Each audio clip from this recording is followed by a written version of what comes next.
In the last video, we looked at the different types of formality in Japanese, including the different categories and when to use each one. Let's briefly review those categories and then move on to today's topic, which is a deeper dive into Keigo verbs.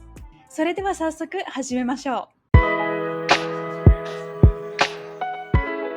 Hi, if you don't already know me, my name is Sachi. I am a bicultural and bilingual Japanese teacher and translator.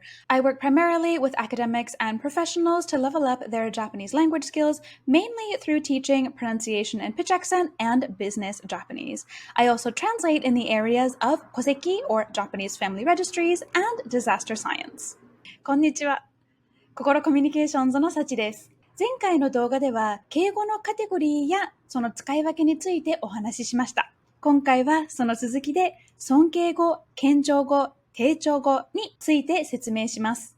Understanding the different types of formality in Japanese is important for three major reasons. One, if you want to work using Japanese, it can really set you apart from other non-native speakers. Two, it'll give you a boost in the JLPT. I was actually recently doing an N3 listening practice with a student of mine, and we needed to stop to spend a little bit of extra time talking about the Keigo that was being used in this listening activity. Three, when you travel Japan, hotel staff and other service industry workers are likely going to be using Keigo if they speak to you in Japanese, so being able to understand it and use it yourself will definitely make travel easier. Of course, there are many people who travel Japan without understanding any Japanese, so that may or may not be an additional motivator for you.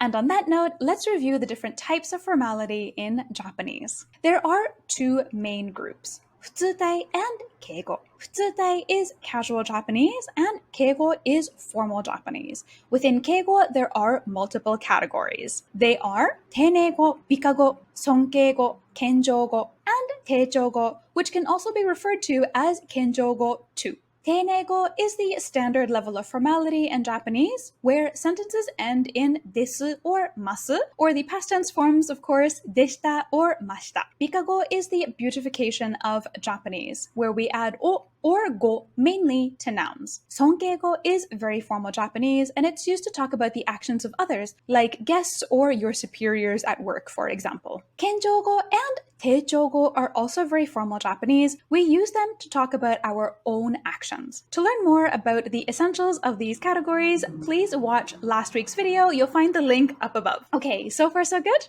Let's now move on to Sonkeigo and take a look at it in a bit more detail. There are three ways to turn a verb into its Sonkeigo form. One, add reru or rareru to the end of the verb. Two, add o or go to the beginning, and ninaru or nasaru to the end. Three, change the verb completely. These ones will likely need to be memorized. Just as an FYI, it is pretty common to have more than one Sonkeigo version of a word, which can be great since it does give you flexibility, but it also means that you potentially have more to memorize. Let's look at a couple of examples. Example 1 is hanasu. Both ohanashi ni naru and hanasareru are correct Sonkeigo forms of this verb. When you use them, make sure to have masu at the end. 先生は明日、日本語でお話になりますか? And 先生は明日、日本語で話されますか? Both mean 先生は明日 or 明日 if you want to be a bit more casual, 日本語で話しますか? But the first two are more formal and the third one is less formal. Let's look at another example with 飲む. Both お飲みになる and 召し上がる are correct Sonkeigo forms of this verb. Just like with 話す, make sure to use this verb with ます at the end of it.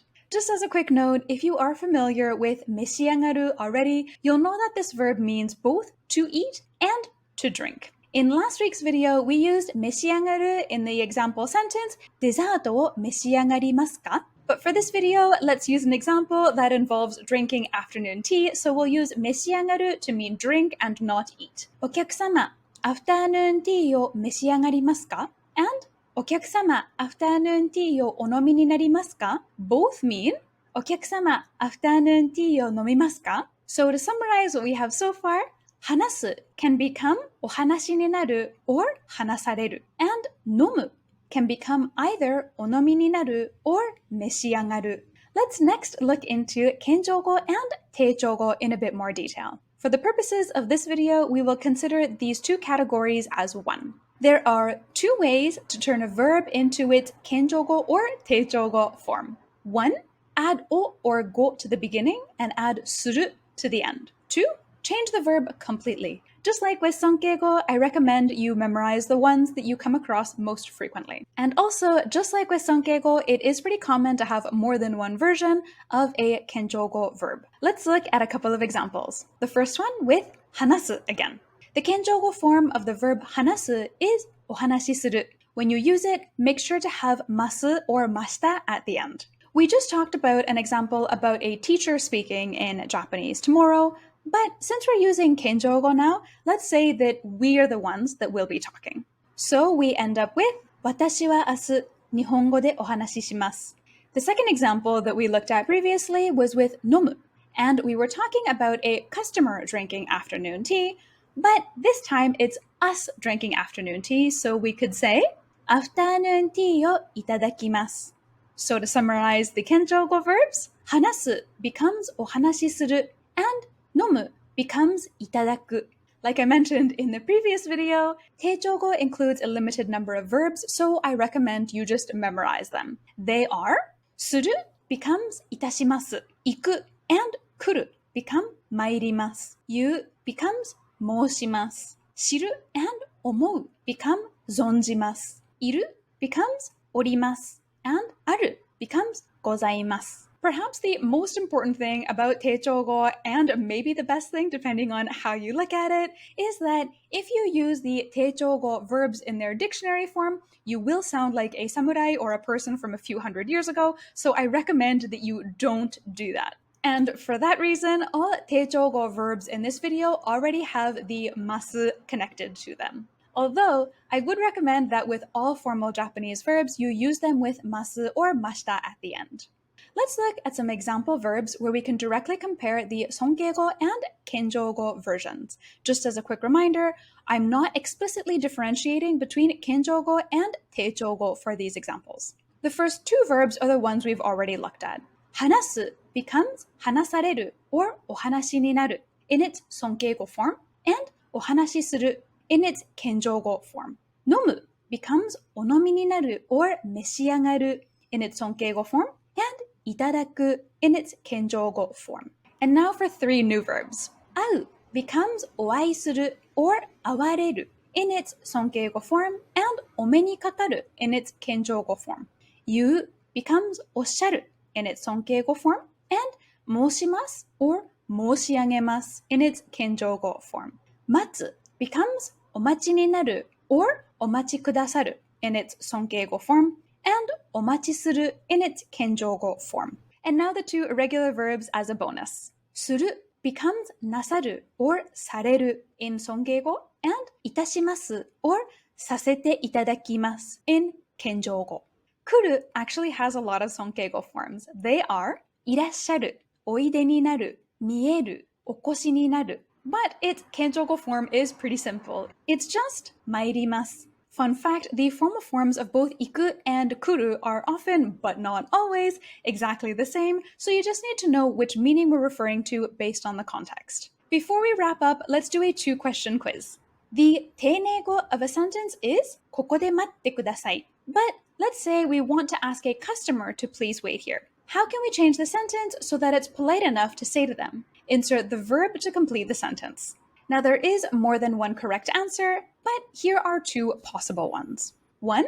こちらでお待ちください. 2.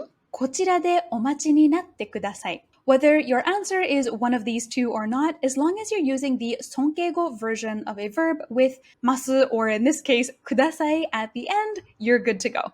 Question 2.